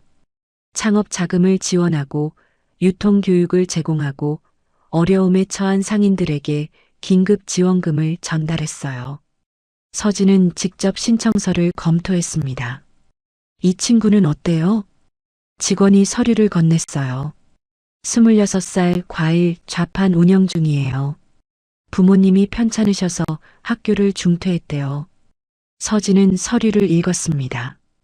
손글씨로 빼곡하게 적힌 사연이 눈에 들어왔죠. 어릴 때부터 시장에서 자랐습니다. 부모님이 아프신 뒤로 혼자 가게를 운영하고 있어요. 힘들지만 포기하고 싶지 않습니다. 서진의 가슴이 먹먹해졌어요. 지원하죠. 네, 알겠습니다. 서진은 창밖을 바라봤어요. 3년 전 자신의 모습이 떠올랐습니다. 캐리어 하나 들고 시장에 들어섰던 그때 아무것도 없었지만 누군가가 손을 내밀어줬죠. 순옥 할머니의 따뜻한 밥 한 끼. 그게 시작이었어요. 이제는 자신이 그 손이 될 차례였습니다. 장학재단 소식이 알려지자 시장 분위기가 달라졌어요. 서진 대표가 장학재단을 만들었대. 청년 상인들 돕는다며? 대단하다 진짜. 자기도 빈손으로 시작했으면서 상인들의 시선이 달라졌습니다. 예전에는 저 여자 어디서 온 거야라며 수군거리던 사람들이었죠. 이제는 고개를 숙여 인사했어요. 서진 대표님, 안녕하세요. 오늘도 수고하세요. 서진은 담담하게 인사를 받았습니다. 달라진 건 주변만이 아니었어요.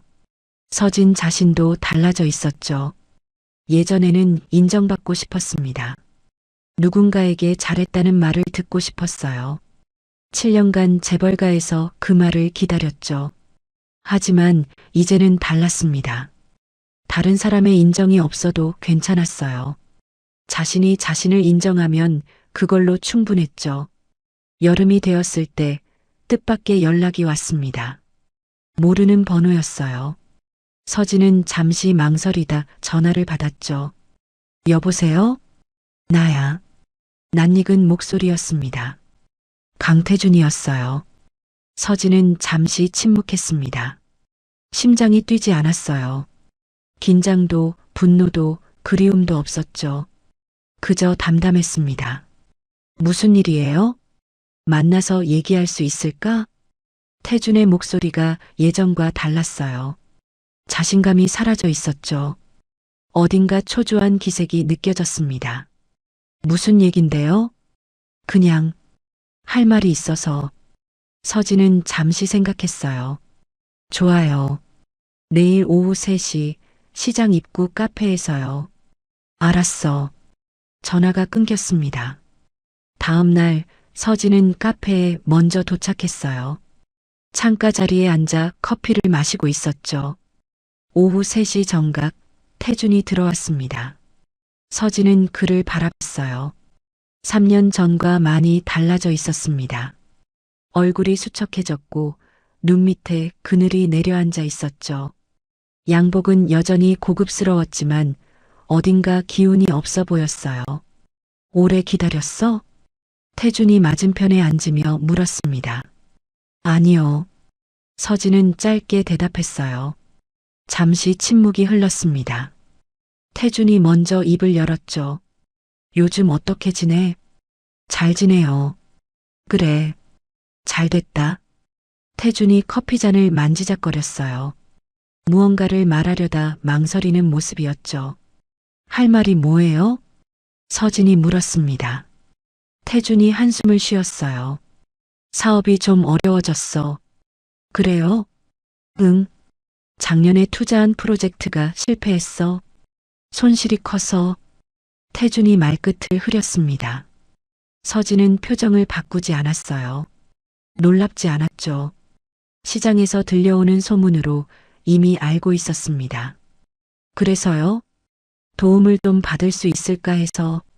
태준이 서진을 바라봤어요. 내 사업이 잘 되고 있다고 들었어. 혹시 투자를? 안 돼요. 서진이 단호하게 말을 끊었습니다. 태준의 얼굴이 굳었어요. 왜? 이유가 필요해요? 서진이 태준을 바라봤습니다. 눈빛이 흔들리지 않았죠. 3년 전에 당신이 뭐라고 했는지 기억나요? 태준이 입술을 깨물었어요.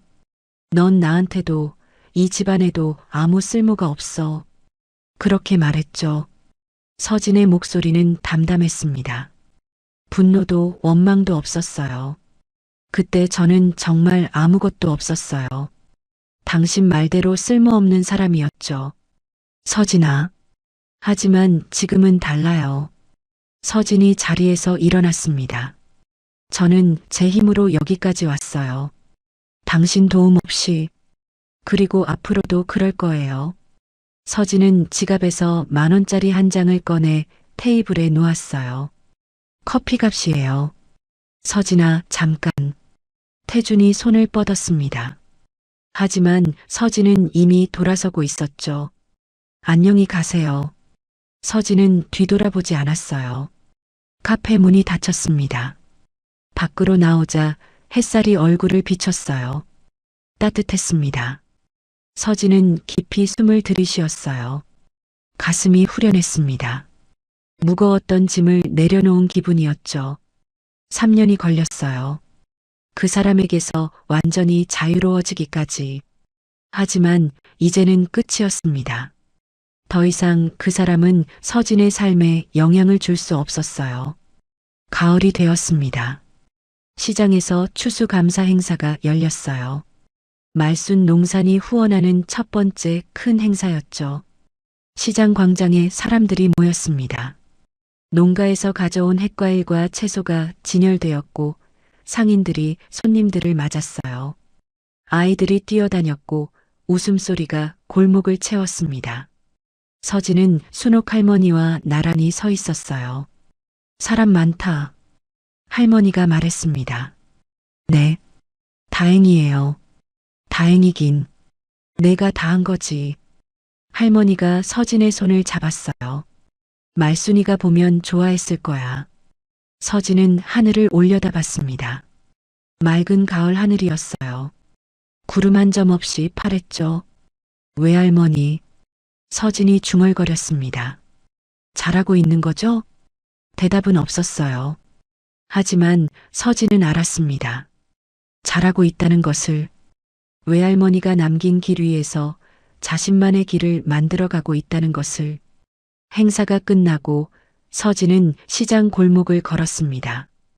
해가 지고 있었어요. 노을빛이 골목을 물들였죠. 상인들이 하나둘 가게를 정리하고 있었습니다. 서진 대표님, 오늘 수고하셨어요. 감사합니다. 내일 봐요. 서진은 미소 지으며 인사했어요. 골목 끝에 순옥 할머니 식당이 보였습니다. 낡은 간판, 작은 유리문.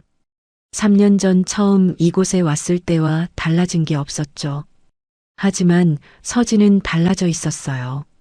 빈손으로 들어섰던 여자가 이제는 200여 농가와 함께하는 사업가가 되었습니다.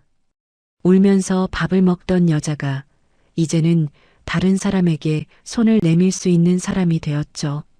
서진은 식당 앞에 멈춰 섰어요. 문을 열었습니다. 할머니, 저 왔어요. 왔어? 밥 먹었어? 아니요. 앉아. 금방 차려줄게. 익숙한 대화였어요. 3년 전과 똑같은 말이었습니다.